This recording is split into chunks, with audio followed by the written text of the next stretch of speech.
Hey everybody, welcome back to Brelsford Family Homestead. I'm Darcy. I'm Joe. And we're getting ready to show you what we do with all of our chicken after processing day. Yesterday we butchered 35? Yes. 35 meat birds. And so today we're going to piece them all out into the various cuts. We're going to vacuum seal and freeze some. We'll have the carcasses for bone broth. And then I'm also going to can some. And I'm going to be canning some other recipes with the meat as well that I've never tried before. So I thought I'd bring you along. So let's get started. This is our setup. We have that large bowl for the bones and carcasses, a cutting board, various knives. We will weigh the whole birds over there first because I keep track. A bowl for just scrap pieces that will be used for other things. Several knives. We usually put the whole birds on here before piecing them out. Put all the various cuts here before I come over here to the vacuum seal area, and then I also have some jars and things ready for canning. First things first, I have a helper. She's going to get a bird out of the cooler into this bucket, and then we will weigh one. So let's see what we got here. Oh, that's a big one. All right. All right, we're gonna weigh it. You're gonna lift it out of there and put it in the bowl. Woo-wee. How much does it weigh? 9 pounds and 48 ounces. 9 pounds, not 4.8 ounces. 48 ounces would be a lot. Awesome. We are going to try 2 new recipes today, and they are found in this book that I just got. It was just an amazing story how I got it. Maybe I'll share that with you another time. I think I posted it on my Facebook or my Instagram, so go check it out there. But anyway, I'm excited to try these 2 recipes for putting up some of the chicken that we are processing right now to last us throughout the year. So I'm going to try the chicken verde and the chicken curry. I think I'm going to do the chicken and gravy too, but not today. So if you want to make the chicken verde, you do need the roasted salsa verde that is in this book, that recipe. You can make it and not can it and just use it, or can it and make this later. But you can't substitute any other salsa verde because this is the only way it is tested. So if you're going to do things by the book and safe, you need the recipe that's in here for that. So I have already made that a couple of days ago. I got some tomatoes from somebody in our homeschool group since I did not have any green tomatoes or tomatillos. So you might be able to find some too before frost comes. So I have some chicken thighs is what I'm going to use, cut up here. I'm going to weigh them out per recipe. I've got 2 canners back here ready. Each one of these recipes only makes 2 quarts, so I'm going to be doubling or tripling them. We'll see what we can do. But let's get them all mixed up and jarred up. Both of them take the same amount of time, 1 hour and 30 minutes in the pressure canner, which is a lot, but I don't have to sit there and babysit it. So I think this is going to be awesome. Let's get our stuff together. Okay, first up is going to be the chicken verde. We're going to mix it all up, and then we will put it all in the jars at the same time. I do have some chicken broth here warming up because you do top it off with hot broth or hot water. So we're going, let me see if I can reach it. Hey, are the stink bugs out there? I went to put my apron on and just about wore a stink bug too. Ugh, it's that time of year, huh? Okay, so we need 2 pounds of chicken per recipe. So I'm gonna go ahead and get 6 pounds in here. Whoops. Well, I was trying to keep my hands clean. Why did it turn off? Oh, I gotta start over. I just got this, and so the batteries are brand new. I have no idea what's going on. It worked fine yesterday. Okay, let's try this again. 2 pounds per recipe. I'm starting out with 3 times. I have a scale that I've used for a long time that's my grandfather's, actually my great-grandfather's, and it's not digital, obviously. And I just wanted something a little bit more accurate.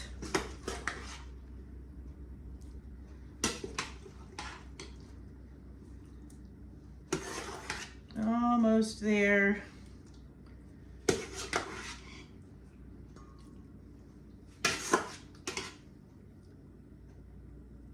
Pounds exactly. Okay, there is the chicken.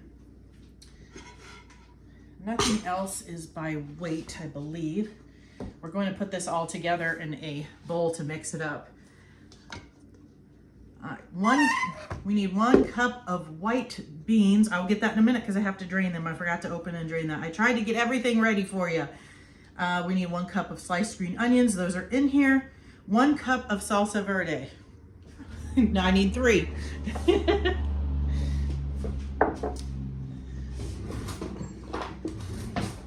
And let's have my measuring cup here.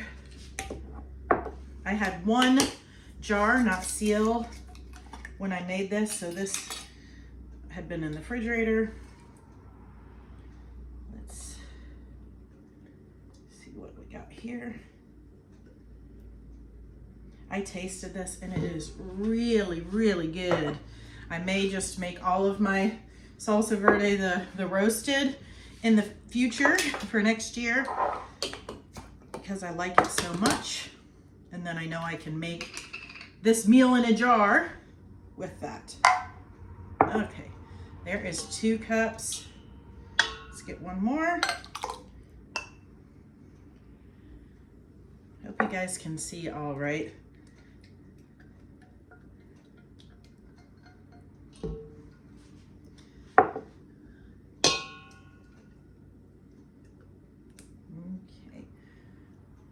Let me get the beans ready and then I'll come right back with you. Okay, I got my beans. I don't have any home canned white beans right now, and so I am using these. So we need 1 cup per recipe, so 3 cups. They are drained and rinsed and drained, I guess is. Okay.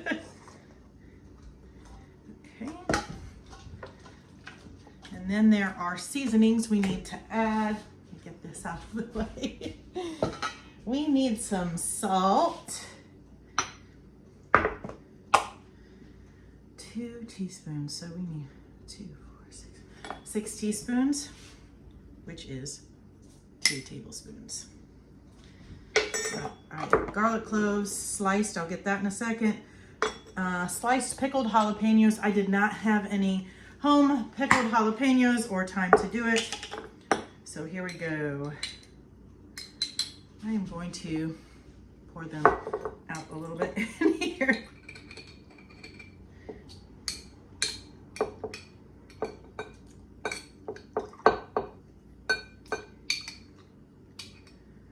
How many more do we need? I said 4 tablespoons. I need some more than that, huh? I guess I should have made it into cups.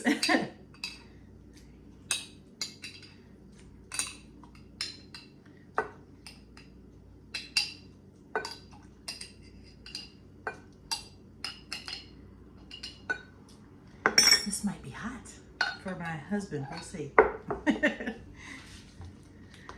They say that a pepper is a pepper is a pepper with canning.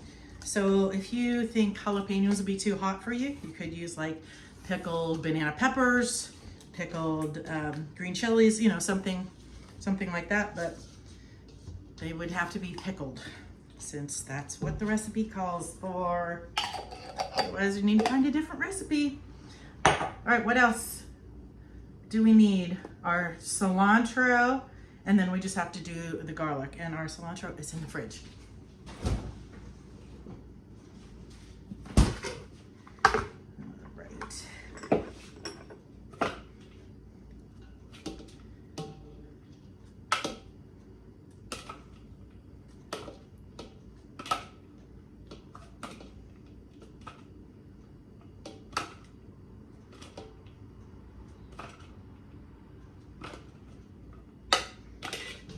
All right.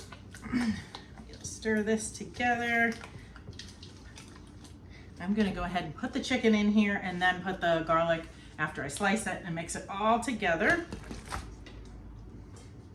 Just so I can get that out of my way. All right, I have got, because of all the things I'm gonna do, I have a bunch of garlic here, but I'll get that sliced. I won't make you watch all of that. I tried to get as much of this stuff like done, what do you call it, mise en place, before I start the video, because I don't think you guys necessarily want to see all of the preparation. Let me know what you think about that, because maybe you do, or maybe you want to hear me ramble while I'm preparing the things. I'll bring you right back in just a minute. got the last ingredient, that garlic. I'll put that in here and mix this up really well. And then we're gonna start putting it in the jars. Now the jars need to be hot, but this mixture does not. So we will fill as many jars as we can to fill a canner, but we won't start filling the second canner until after I mix up the other recipe, because I definitely don't have 14 jars worth right here. So, and I have all my jars next to me in very hot water.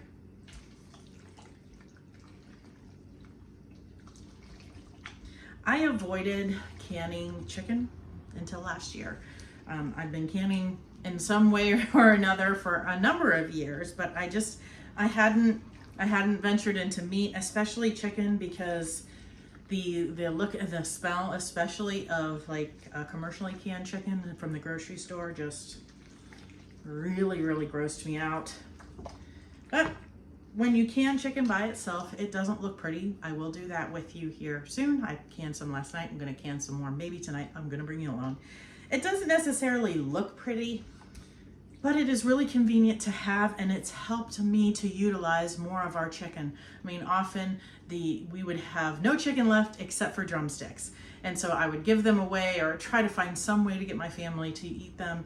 And though some people love them, they're not our favorite. But when I can the drumsticks, for one, it's very easy to do, but it also makes it more usable for me. I make like a green enchilada, chicken enchilada, and it's really good. So we're using it. So, you know, find the things that work for you and your family and do those things. All right, I have a hot jar here. We are going to fill this to 1 inch headspace, and then we will top it off with some hot broth. It does say you may only have room for a tablespoon or 2 of broth. You know, this isn't very soupy, so it's not gonna have a lot of extra area. So we'll see what we add, and then we'll put it in the canner and go on to the next jar.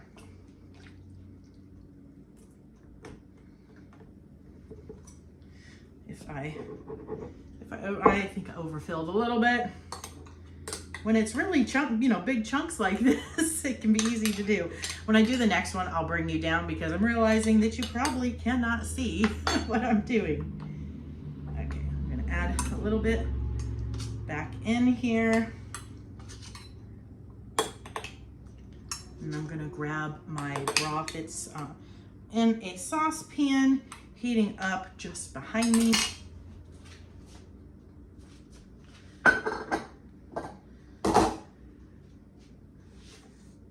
I will debubble it after I add some of this broth, and then I will top it off with some more if I need to after debubbling.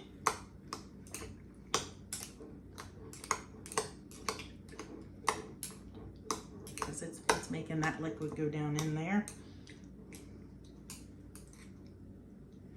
Now with something like this, you definitely want to make sure that you are cleaning that rim really well.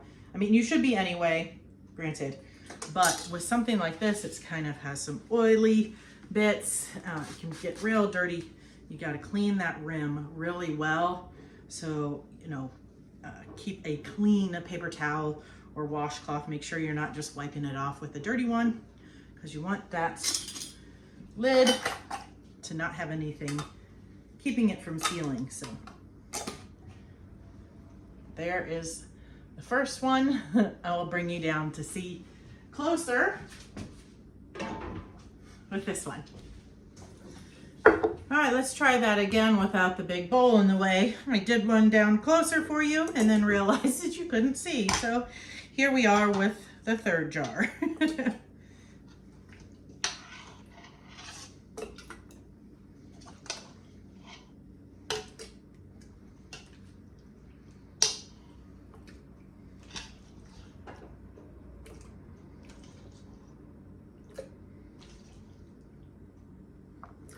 Oops, I'm dropping pieces.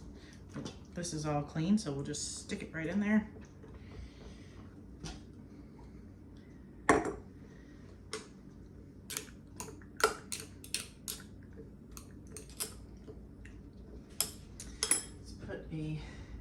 I'm I decided to keep my broth on the stove back there so that it stays hot. I don't want it to get cold.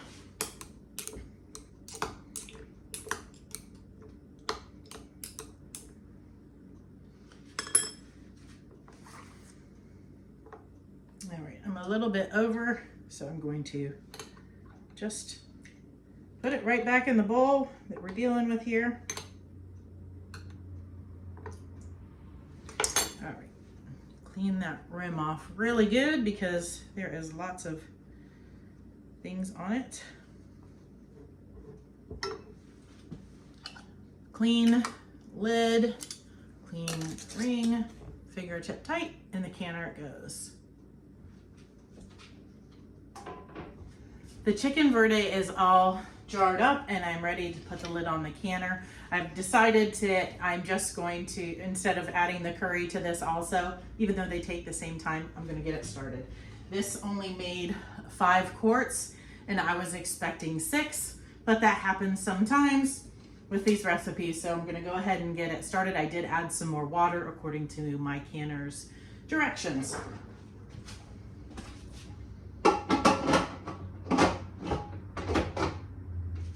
All right, we're gonna get started on the curry now. I have my vent fan on. Hopefully that's not too noisy for you. I've already got some chopped tomatoes and cilantro in here. We're going to add tomato paste. Whoops. Trying to make a mess, aren't I? Let's get that all where it's supposed to go. All right, then we need potatoes. I already have these measured out because I had them soaking in some water. Then we need some onions. How much? We need 1 cup, but we're doing this times 3. All right, double check. Yes.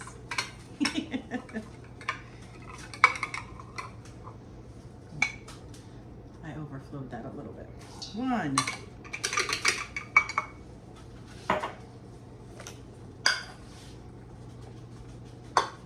2, 3. Then it calls for raisins, and I did look it up, and you can safely omit. You can safely admit those. No, omit those. I think it's a 1/2 cup. Yes, but I'm going to add it because I actually like stuff like that. So I have a little line in here to show me where 1/2 cup is, because I need a 1/2 cup per recipe. Times in this by 3. So there's a 1/2 cup.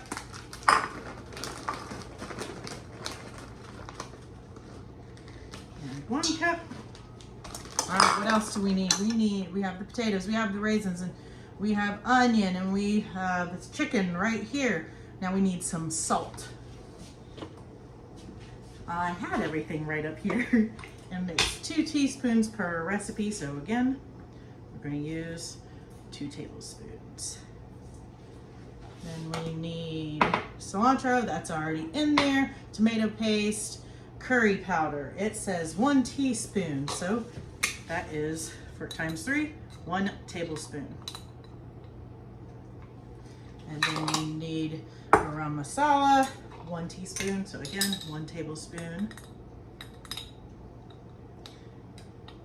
I mix up my own garam masala for when I make tikka masala. It's really easy to do, but you can buy that already mixed. All right, get this mixed up a bit before I add the chicken, just because of that tomato paste. I want that to kind of coat everything and not just be in chunks, because then it won't divide evenly into all of the jars. I have a feeling I'm gonna really like this one, and then I'm gonna want to make it again and make more. We are doing another butchering in about 4 weeks for chicken. So any of these that I decide I really, really love, I can do again then. But, all right, let's see, there's all of our chicken. And if you butcher your own chicken, it seems like if you piece them out like we do, there always seems to be like little pieces that you can remove from the carcass, you know, that didn't get removed with the cut or something like that, or pieces you cut off. I save those in another bowl and can use it for things like this as well. But thighs, which is what the majority of this is also a cut that we don't necessarily like as much. You know, just not like, oh, I really want some chicken thighs. There are some dishes that I make with it that we all enjoy. And I am going to be mixing up some marinade for some adobo and putting that on the chicken and putting it in the freezer to help save some steps for me for dinner. Different nights, just trying to make things a little easier some nights. But this will also help me utilize the chicken in a way that we all love, instead of like, okay, we're gonna eat chicken thighs because we have to, because we don't make it go to waste, but I'd rather that we enjoy what we're eating. Okay, this is mixed up well.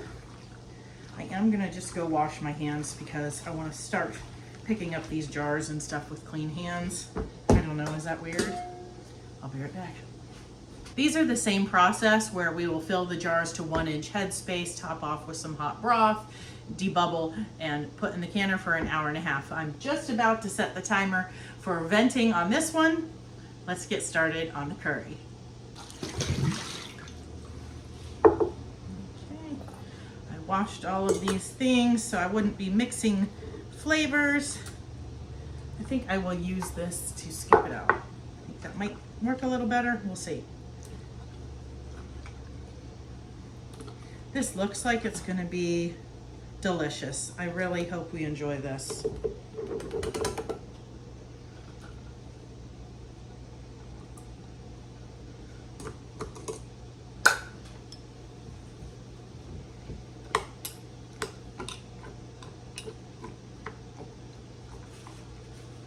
Okay. A little bit more in there. And we're going to top it off with our broth. I've been keeping hot back here. I did have a little mishap on off camera. Just be real here. I turned up the temperature on my broth instead of on the canner, and then it like overflowed. So that made a big mess.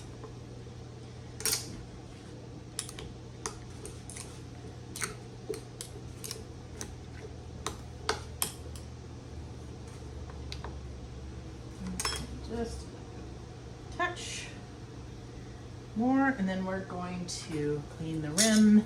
I have this spray bottle of water and vinegar.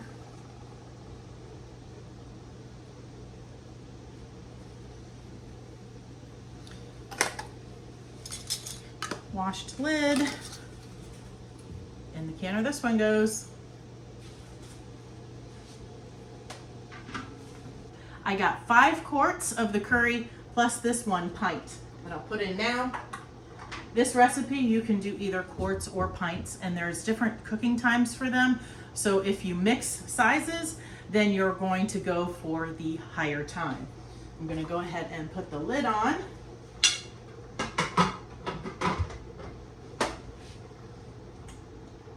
So I can get that venting. Now if you're making a recipe and you have some leftover for canning and it's not enough for the size jar that you're doing, you can safely go down jar sizes, but you can't go up. So if it's the recipe is for a half pint, you can't safely go to a pint or a quart, but you could go to those little tiny jars, the quarter pint or whatever you want to call them. So I'm going to get this venting. This one is almost ready for the weight, and that both of these have to go for an hour and a half. But I'm going to mix up some marinade for adobo to put on some other thighs that I have cut up, and I'll bring you for that after I get this cleaned up a little bit.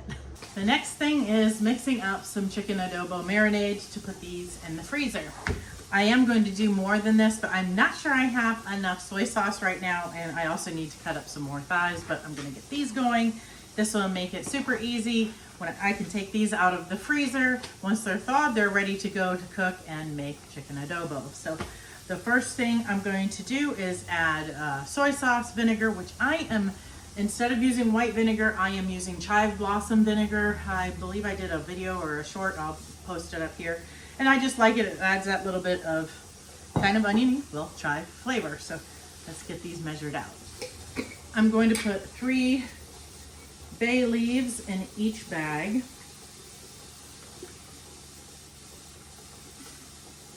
Or more if I accidentally drop one. No big deal. Then I'm going to use 1/3 of a cup of soy sauce and 1/3 a cup of vinegar.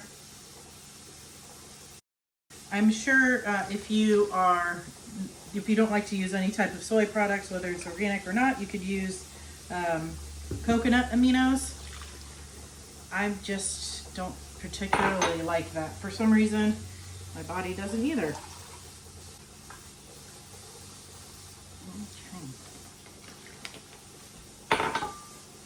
The only other thing I'm going to add after this is that garlic you see. And then I won't add anything else until I cook it. Now I already put these in vacuum seal bags, which isn't the best for this. So what I'm going to do is freeze these first before I vacuum seal them. Or maybe I'll just seal the very top, let them freeze solid, and then I will cut it up and vacuum seal it. I should have probably just put it in Ziploc bags. So now I've got 3 cloves of garlic that I'm going to mince inside each one of these. And then we will be done. So this part is what we're doing with all this chicken. I love this brand garlic press. If you don't have one, just a second, I'll show it to you up close. It's a OXO brand. I love this one. I have had one of these for probably 25 years. This one's a few years old. My other one, we put it in the dishwasher several times and then the handle came off, but I love these things. I went ahead and sealed these with just the sealer part of my vacuum sealer, not removing all of the air. That way I can store these flat. They'll freeze faster and store easier. So I have 4 of these. I will add some more as I cut up some more thighs, but I'm excited to have these in the freezer for much easier meal preps in the days to come.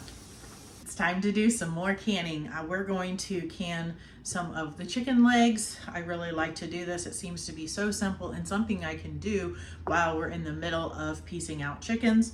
We're done. I saved them to the side so that I could show this to you, but I also wanted to show you, this is the chicken curry all done, and this is the chicken verde. I am heating up some of the chicken curry right now so we can give that a taste test together. I had 1 seal failure with the chicken curry. I've been having more seal failures recently than I ever have, so I think I'm gonna need to change what lids I'm using. Are you experiencing that? I really don't like having seal failures. So for canning the chicken legs, I am following the instructions found on the National Center for Home Food Preservation. I can share that with you. I use wide mouth pints, or they're not pints, they're quarts, wide mouth quarts, because I can easily fit the chicken legs in there. What I do is put the fat end down and then one with the fat end up, and depending on the size of the chicken, I can fit 3 to 4 in there. I already did 1 canner full and I could only fit 3 per jar because this year our chickens were bigger than they've ever been before. We had a total of 282 pounds of chicken. We had 34 chickens we butchered, and we averaged 8 pounds, 1 ounce per bird. We're super happy with that. And we have another butchering in 4 weeks. Now let's get started on canning these legs. When following these instructions, it is one of the only ones I have seen where you start with room temperature jars and you can fill them all and then put in the canner, which would normally be like staging, but it's not. So we're gonna go ahead and fill all these jars first. I'm gonna put 2 with the large end down first because I'm probably only gonna be able to fit 3. And then I can more easily put the other one in This is a small one. This will fit easily. And then if you can tell, I'm just pushing it down in between those two. And that jar will be done. I will get all of these done, and then I will wipe the rims like normal, put the lid and the ring on. Now this one, there's a lot more room. Maybe I should look through here and find some of the bigger ones so that it will, yes. Yes. That's one thing that you can do while you're in the middle of butchering too. It's like, oh, this chicken was really, really big. So let's, you know, divide this between these two. I have enough legs to do more than one canner full, but I'm just gonna do one at the moment.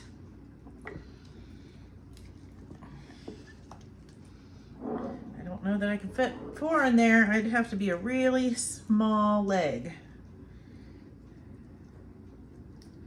That's a big one. Our largest one was over 11 pounds. It was huge. It was like a turkey.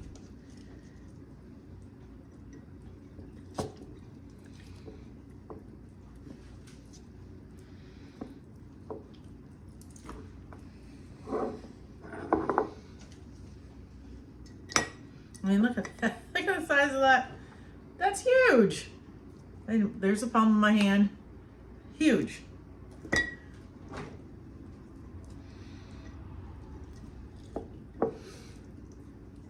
When these are done and you're ready to use them, you can pull on the bone. The bone pops right out, and then you can just pull everything out and separate any other bones or cartilage from the meat. It is very, what do you call it? Gelatinous. That one's big. But that's good too. But I don't necessarily like to use it just cold, straight from the jar because of that. And I think technically you're supposed to heat things up before consuming when canning. All right, if I can find another tiny one I can fit. That's not very small. Oh, well, there went one.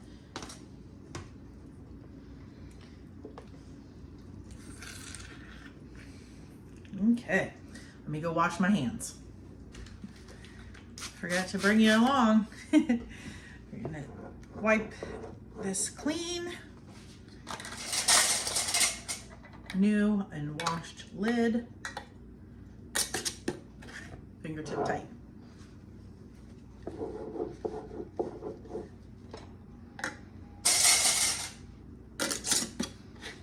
In the canner they go. Let's get the lid on.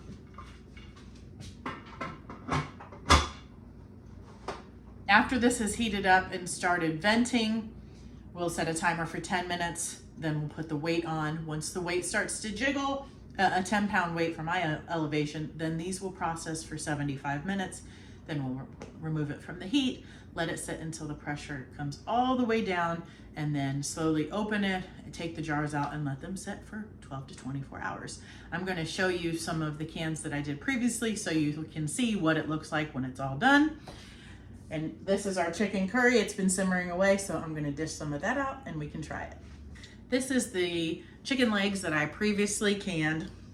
It looks kind of like a science experiment, I know. It doesn't look really appetizing, and that's one reason why I avoided canning meat, especially chicken bone-in, for quite some time. But I assure you that it is very versatile in its uses and it tastes good. So there are methods, safe tested methods, where you can add hot water or hot broth to them so that it's covered more. But this is easy, it works well with how we do our thing. So that's what it looks like. And this is the chicken curry. So we're gonna give that a taste. I've stirred that around a little bit. I will say that when I opened the canner, I instantly remembered Campbell's alphabet soup. Now, I hope it doesn't taste like that. And I have not seen that soup, smelled that soup, tasted that soup in well over 30 years. So I don't know, but it brought back memories. So This is hot. Let's get a little bit of rice, a potato, and some chicken. It smells good.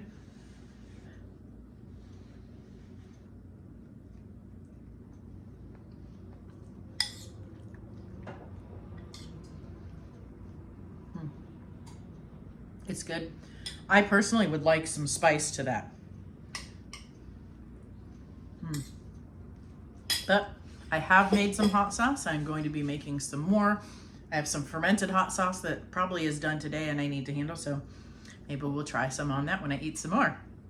All right, we're going to finish that up and maybe do something else. Let's see. I'm back. I decided to drizzle on some of the Sugar Rush Peach hot sauce. I think we made that together on here and see what I think. I mean, this tastes pretty authentic as far as curry chicken goes. It's good. But I like a little kick.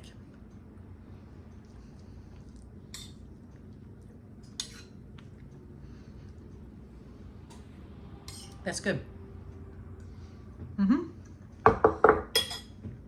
Winner, winner, chicken dinner.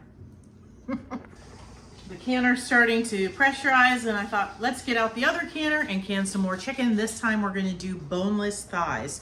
So this will take longer than bone in, but the same method, raw pack, warm, room temperature jars. So let's get started. I am using regular mouth, so I might be a little weird shoving all these in here. Oh, it works without the bone. Some of these are really big. I need to get some more wide mouth. I might have to cut some of these, so I should probably grab a knife. It needs about 1.25 inch headspace, which that is definitely that. More so.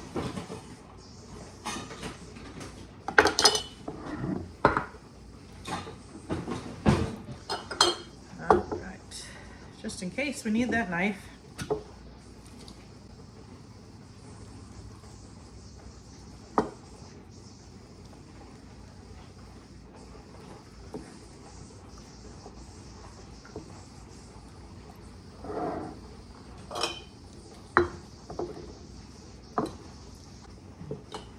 It's not quite enough for this, so I am going to wash my hands and get a pint jar.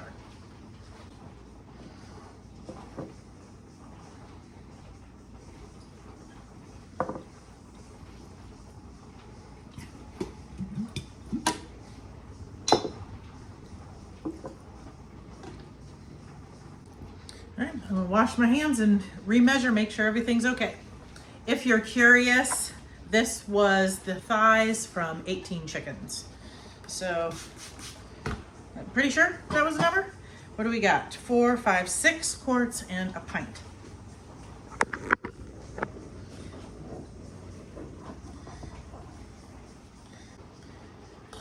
My daughter loves buffalo chicken dip. She asked for me to make some for her upcoming birthday. This will be a perfect thing to use this for.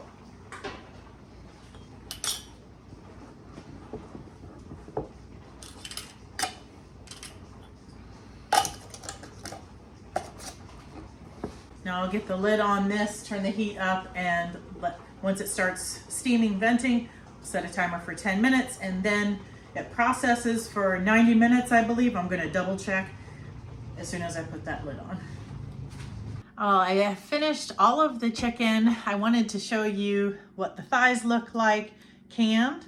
And since recording that, I did make some buffalo chicken dip with this, and it turned out fantastic. So definitely a good use for that.